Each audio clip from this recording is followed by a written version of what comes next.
Bonsoir Paola et bonsoir à tous. C'est maintenant ou jamais. Donald Trump va donc devoir trancher dans les prochaines heures entre la poursuite de la guerre ou un accord avec les Iraniens. Le président américain qui évoque ce soir un accord qui se rapproche grandement. Voilà ce qu'il dit alors qu'il a les dernières propositions iraniennes en main. Mais on sent que la pression est extrêmement forte, la tension est forte. Les Israéliens ont décidé eux aussi de s'en mêler, de faire entendre leur voix ces dernières minutes. Nous serons évidemment sur place avec toutes les équipes de BFM TV sur le terrain puisque les informations se multiplient. Elles se multiplient et nous allons les suivre minute par minute. On va aller tout de suite du côté de Washington où nous attend Axel Monnier. Axel, ce qu'il faut dire, c'est que le président va donc réunir ses conseillers. Il multiplie les coups de fil, les déclarations parce qu'il va trancher ce week-end.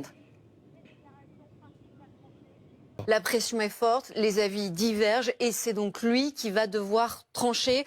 Écoutons le ministre de la Défense, Pete Hegseth, signe que l'option militaire est bel et bien encore sur la table ce soir.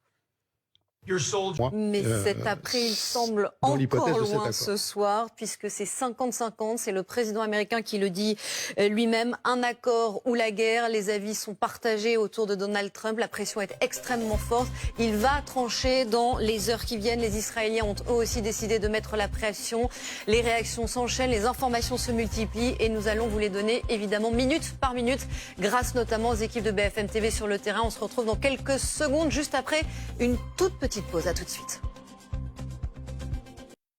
Notre édition spéciale se poursuit, il est quasiment 20h30 sur BFM TV alors que Donald Trump affirme qu'un accord avec l'Iran se rapproche grandement tout en estimant que c'est à 50-50 les chances d'un bon accord ou d'une reprise de la guerre, tout en menaçant, puisque les déclarations se sont multipliées ces dernières heures, de faire exploser les Iraniens jusqu'à la fin des temps en cas d'échec des négociations. Les informations sont très nombreuses. On verra dans un instant ce que l'on sait de ce protocole d'accord. On va en parler avec Sergueï Girnov. Bonsoir. Bonsoir. Ancien officier de renseignement du KGB. Et dans un instant, nous accueillerons le général Vincent Desportes. On va aller tout de suite sur le terrain en Israël, à Tel Aviv, puisque ce qu'on comprend aussi ce soir, c'est que la perspective de ce protocole d'accord, Alexis Puette, bonsoir, suscite déjà des tensions entre le président américain et le Premier ministre israélien.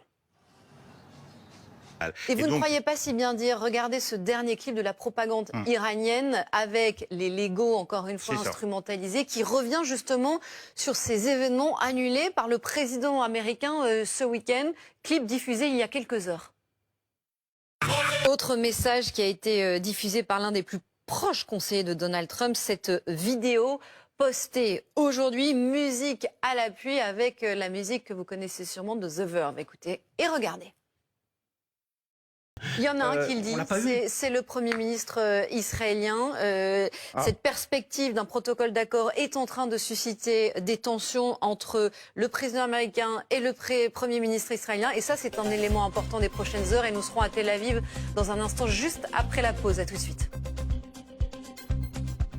C'est du réel. En parlant de communication, ce qui est intéressant aujourd'hui, c'est que alors que les heures passaient et qu'on nous parlait d'un protocole d'accord, d'un rapprochement d'un accord, les deux camps continuaient à montrer les muscles, notamment sur le terrain de la communication. Regardez par exemple ce dernier clip de la propagande iranienne avec une fois de plus les Legos pour moquer le président américain. C'est 50-50, donc le président va devoir trancher dans les heures qui viennent entre la guerre ou un accord avec les Iraniens, un protocole d'accord.